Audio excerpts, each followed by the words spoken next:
Baie welkom by nog 'n aflewering van Omlokomotief se Kampvuur Geskiedenis. Nou kan ek julle uiteindelik vertel waarom die prins van Oranje die vader van die vaderland genoem word. Maar ek dink julle weet nou al sommer, na alles wat julle al gehoor het, waarom hy hierdie titel deur en deur verdien het. Ek het julle al reeds vertel dat Willem van Oranje in Dillenburg onder die graafskap van Nassau in die Heilige Romeinse Ryk gebore is op 24 April 1533. Dillenburg, of Oranjestad Dillenburg, is 'n dorp in Hesse in Duitsland. Daar word vir die eerste keer in 1254 in dokumente na Dillenburg verwys en dit het later die erfsetel van die Oranje tak van die Huis van Nassau geword. Willem was die oudste seun van graaf Willem I van Nassau-Siegen en sy tweede vrou, grafin Juliana van Stolberg. Sy ouers het saam 12 kinders gehad, van wie Willem die oudste was. Hy het 4 jonger broers en 7 jonger susters gehad. Die gesin was godsdienstig en Willem het as 'n Luteraan groot geword. In 1544 sterf René van Galon, wat op daardie stadium die prins van Oranje was. René van Galon was Willem se neef aan vaderskant. Hy sterf egter kinderloos en in sy testament benoem René van Galon die jong Willem van Nassau as die enigste erfgenaam van al sy boedels en titels, insluitend die titel die prins van Oranje. Natuurlik op die voorwaarde dat hy Rooms-Katolieke onderwys sal ontvang. Willem se pa het namens sy 11-jarige seun tot hierdie voorwaardes ingewillig en so het die Huis van Oranje Nassau tot stand gekom. Naas die prinsdom van Oranje, wat vandag in Frankryk geleë is, sowel as 'n paar streke in Duitsland, het Willem ook nog groot landgoedere in die Laalande, die hedendaagse Nederland en België, van sy neef geërf. As gevolg van Willem se jong ouderdom, het keiser Karel V, wat die opperheerser van die meeste van hierdie landgoedere was, as regent gedien totdat Willem oud genoeg was om self te regeer. Willem is na Nederland gestuur om die vereiste Rooms-Katolieke onderwys te ontvang. In Brussel het hy ander tale geleer, sowel as militêre en diplomatieke opleiding ontvang. Op 6 Julie 1551 trou Willem met 'n belangrike Nederlandse edelman se dogter. Die huwelik is deur Karel V gereël. Anna van Egmond, Willem se aanstaande vrou, was op haar beurt deur haar vader se erfgenaam en aangesien haar vader in 1548 oorlede is, het Willem op sy troudag ook die heer van Egmond en die graaf van Buren geword. Dit was 'n baie gelukkige huwelik en hulle het 3 kinders gehad. Een is ongelukkig jong dood. Willem se vrou Anna sterf egter in 1558 op die ouderdom van 25 en dit het vir Willem diep geraak en het hom baie bedroef agtergelaat. Aangesien hy 'n ondergeskikte van Karel V was en sy opleiding onder leiding van die keiser se suster Maria ontvang het, het Willem onder die besondere aandag van die keiserlike familie gekom en met sy voortreffelike geaardheid het hy gou hulle gunsteling geword. Hy is in 1551 as kaptein in die kavalerie aangestel en het daarna vinnig bevordering ontvang. Hy word bevelvoerder van een van die keiser se leers op die ouderdom van 22. Hierna in 1555 het Karel V hom na Bayonne gestuur om met 'n leer van 20.000 troepe die stad te gaan inneem. Willem het ook lid geword van die Raad van State, die hoogste politieke adviesraad in Nederland. In November van dieselfde jaar, dis nou 1555, het die jeuggetuisterde Karel V tydens 'n seremonie waarin hy die Laalande afgestaan ten gunste van sy seun Flips II van Spanje op Willem se skouer geleun as aanduiding van die verhouding wat daar tussen die twee bestaan het. Willem is ook gekies om die kentekens van die Heilige Romeinse Ryk aan Karel se broer Ferdinand te oorhandig nadat Karel van die keiserlike kroon afstand gedoen het in 1556. In 1559 het Flips II Willem as stadshouer of gouverneur van die provinsies Holland, Zeeland en Utrecht aangestel en sodoende het sy politieke mag aansienlik vergroot. 'n Stadshouerskap oor Frans Comte het in 1561 gevolg. Hoewel hy nooit die Spaanse koning regstreeks teengegaan het nie, het Willem gou een van die mees prominente lede van die oppositie in die Raad van State geword. Saam met Philip de Montmorency, graaf van Hoorn en La Morle en die graaf van Egmond was hulle nou die oppositie. Hulle het hoofsaaklik vir hulle self en ook vir die Nederlandse adelstand meer politieke mag gesoek en het gekla dat daar te veel Spanjaarde betrokke was by die regering in Nederland. Willem was ook ontevrede met die toenemende vervolging van protestante in Nederland. Hoewel hy as 'n Luteraan grootgemaak is en later 'n Katoliek geword het, was Willem tog baie godsdienstig, maar hy was 'n groot voorstander van godsdienstvryheid.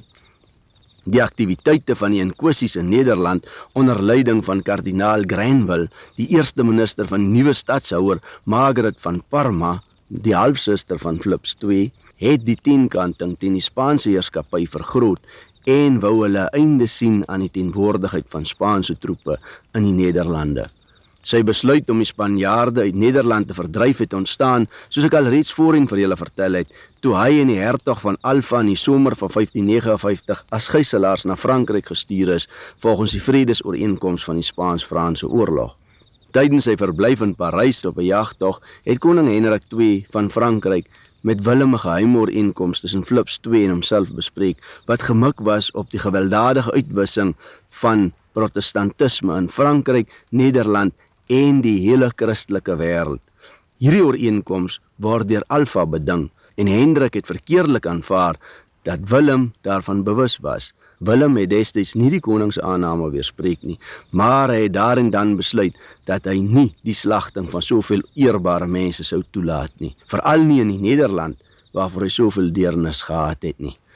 Sedert sy tweede huwelik in 1561 het Willem van Oranje weer begin terugkeer na die protestantse oortuiging en homself later Calvinis gereken. Ten spyte hiervan het hy steeds verdraagsaam gebly teenoor ander godsdienstige opinies. Tot op hierdie tydstip was Willem se lewe die tipiese rykmanslewe van sy tyd. Maar na sy terugkeer uit Frankryk het 'n verandering in Willem plaasgevind. Dit wat hierna gebeur het, ken julle nou al min of meer uit my vorige vertellings. Daar was die beeldstormloop, die 80-jarige oorlog wat in aanvang geneem het, die watergeese se aanval op Briel, waar Alva op sy neus moes kyk aangesien hy sy bril of sy bril verloor het. Daarna het lyding gevolg, maar nog was dit nie die einde van die prins van Oranje nie. Sy rebelle-leers het toe stede deur die hele land verower. Stadig maar seker het die rebelle se greep versterk, al het dit nie in 1 of 2 jaar gebeur nie. In 1580 is die prins volvry verklaar deur koning Philips II en is 'n losprys van 25.000 krone op sy kop geplaas. Op 22 Julie 1581 het die Staten-Generaal van die Nederlande verklaar dat hulle Philips II van Spanje nie meer as hulle heerser erken nie. Op 18 Maart 1582 was die eerste aanslag op die prins se lewe. Hoewel Willem ernstige beserings opgedoen het, het hy oorleef dankse die sorg van sy derde vrou Charlotte en sy suster Maria. Terwyl Willem stadig herstel het, is sy vrou ongelukkig oorlede. Na alles wat hy deurgemaak het, en as gevolg van 'n paar politieke faktore, het hy nadat hy vir die 4de keer getroud is, by die Prinsenhof in Delft gaan woon en so 'n eenvoudige Nederlandse burger geleef. Sy laaste seun is in 1584 gebore, en hy is kort daarna, op 10 Julie 1584, op kort afstand met 'n wielslotpistool in die bors geskiet. Dit maak die prins van Oranje die eerste staatshoof wat met 'n handwapen vermoor is. Volgens die amptelike rekords was Willem se laaste woorde wat uitgeroep het nadat hy geskiet is: "My God, ontferm U oor my siel, my God, ontferm U oor hierdie arme volk." Die moordenaar is gevang voordat hy Delft kon ontsnap. Hy is gemartel voor sy verhoor op 13 Julie, waar hy volgens die standaarde van sy tyd tot 'n teregstelling gevonnis is. Die landdroste het besluit dat die regterhand van Gerard met 'n rooi warm yster afgebrand moes word, dat sy vlees op 6 verskillende plekke met knypers van sy gebeente geskeur moes word, dat hy lewendig in kwarte geskeur moes word, dat sy hart uit sy bors geskeur en in sy gesig gegooi moes word, en dan uiteindelik moes sy kop afgekap word. Willem van Oranje se nalatenskap was geweldig, nie net vir die Nederlande nie, maar ook vir ons hier in Suid-Afrika, aangesien ons volksplanting direk spruit uit die opstand wat hy gelei het. Al is Willem in Duitsland gebore en het hy gewoonlik Frans gepraat, word hy tot vandag toe as die nasionale held van die Nederland beskou en as die vader van die vaderland geëer. Dit wys jou maar net dat jou ras verhewe is bo jou stam of jou volksverband en taal. Baie van die hedendaagse Nederlandse nasionale simbole kan teruggespoor word na die prins van Oranje. Hy is ook die voorvader van die Nederlandse monargie. Die vlag van Nederland, rooi, wit en blou, is afgelei van die vlag van die prins van Oranje, wat oranje, wit en blou was. Ons hier in Suid-Afrika het die prinsevlag, die presiese vlag van die prins van Oranje, net so oorgeneem vir Suid-Afrika. Dit is waar ons vlag, die oranje, blanje, blou vandaan kom. Die wapen van Nederland is gebaseer op die van prins Willem van Oranje. Ook sy lese, ek sal handhaaf, is gebruik. Hier in Suid-Afrika het ons weer sy ander slagspreuk, eendrag maak mag, as nasionale lese aanvaar en gebruik. Die volkslied van Nederland, die Wilhelmus, was oorspronklik 'n propagandalied vir die prins van Oranje. Maar wat min mense egter ook weet, is dat die Wilhelmus ook die aanvanklike volkslied van die Suid-Afrikaanse Republiek was, voordat kent gij dat volk onder die presidensie van T.F. Burgers in 1876 as die amptelike volkslied van die ZR aanvaar is. Die Suid-Afrikaanse Republiek het swaar gesteen op Hollandse amptenare en geleerdes wat ingevoer is om staatsposte te vul, aangesien die geletterdheidsvlak van ons boeremense en hulle belangstelling in die administratiewe deel van die landsbestuur nog nie op standaard was nie. Ons weet ook dat die Hollandse skoolmeesters wat 'n ware roeping gehad het om ander op te voed en te onderrig, geen moeite of gevaar ontsien het om na Suid-Afrika te kom en onder die moeilikste omstandighede die kinders te kom leer nie. Daar was byvoorbeeld 'n aantal van hulle wat ook die groot trek meegemaak het, onder die boere ingetrou het en so deel van ons genetiese erfenis geword het. Dr. Arnoldus Pannevis het sy familie wat bekendheid gehad het vir die mediese professie waarin hulle self al vir geslagte lank bevind het, verlaat. En onder groot teenstand van sy familie het hy na Suid-Afrika gekom, omdat hy gevoel het dat hy 'n roeping in Suid-Afrika het. Sy familie het dit glad nie goed gekeer nie, en hy het hulle na sy vertrek nooit weer gesien nie. Maar hier in Suid-Afrika het hy diep spore in ons taalgeskiedenis kom trap. So was dit ook met Dr. W.J. Leits, wat onbeskryflik baie vir ons volk en die Suid-Afrikaanse Republiek gedoen en beteken het. Hy was ook 'n gebore Nederlander. Na die verlies van vryheid met die vernederende vrede van vereniging en die verskroeide aarde beleid wat dit vooraf gegaan het, was dit die Nederlanders wat hulle grootliks ontferm het oor hulle broers en susters in Suid-Afrika en ons mense bygestaan het deur groot bydraes te gee, nie net op finansiële gebied nie, maar ook op baie verskillende terreine waar dit nodig was. Nederlanders het uit simpatie met die boere selfs hulle hier kom vestig om hulp en bystand te verleen waar dit nodig sou wees.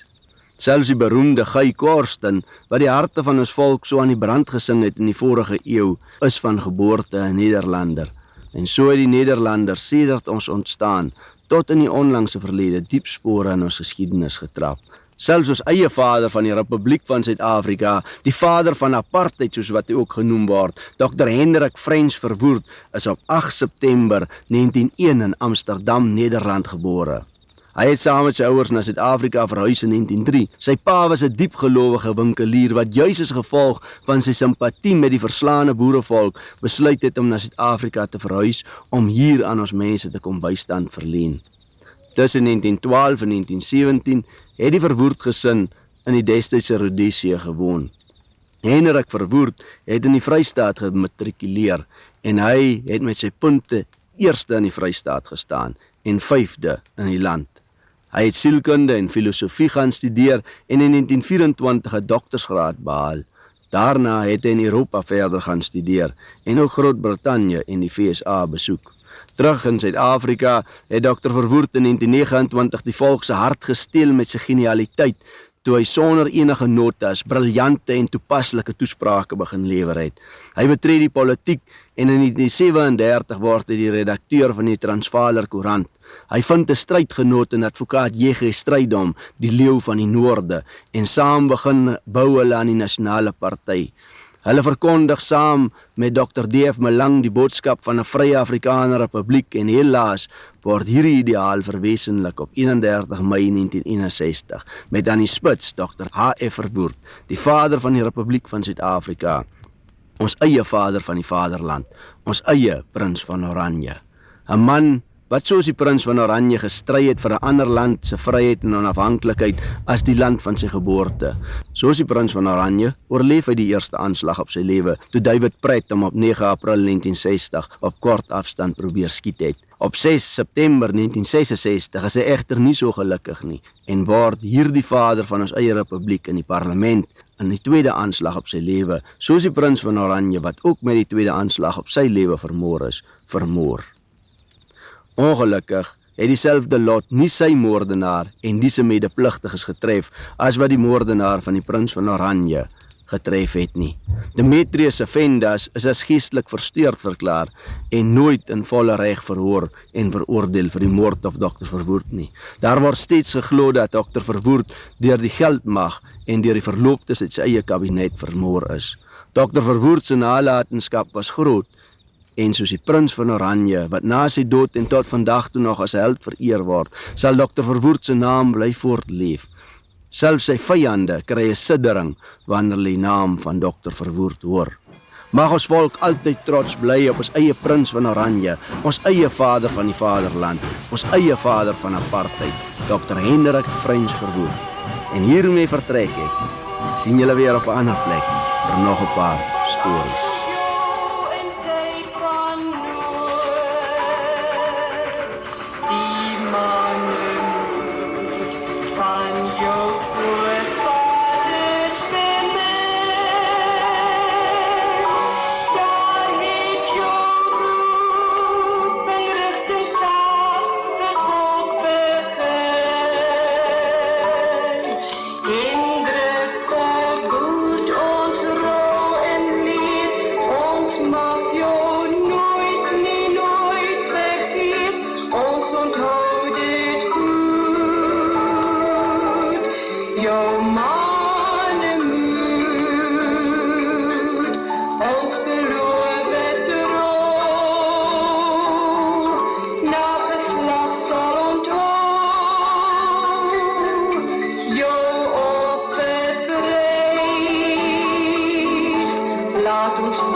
Geloof en God het ons geleid.